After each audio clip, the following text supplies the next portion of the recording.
নম্বর,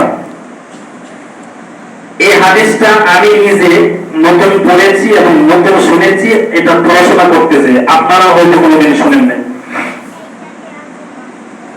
যে ব্যক্তি দান করে, দানকারীর দানের সম্পদ আমি দিলাম মসজিদের ভেগে, আমি দিলাম ফকিরের হাতে, আমি দিলাম অসহায়ের হাতে, আমি দিলাম মাদ্রাসার অ্যাকাউন্টে, আল্লাহ সুবহানাহু ওয়া তাআলা বলেন এটা মসজিদের ধনে আর মাদ্রাসা মসজিদের অ্যাকাউন্টে যায় না, দানকারীর দানটা সরাসরি আমি আল্লাহ ডান হাতের মধ্যে এসে পড়ে যায়। এই হাদিস আজকের আগে আমি আর কোনোদিন পড়ি নাই। এই হাদিসটা পড়ে আমার ভেতরে এমন একটা আগ্রহ জন্ম হলো, যেটা কই দান করলে দান নাকি আল্লাহ ডান হাতে চলে যায়। হাদিসটা শুনেন। হাদিস বর্ণনাকারী সাহাবী হলো সাঈদ ইবনে ইয়াসার রাদিয়াল্লাহু তাআলা।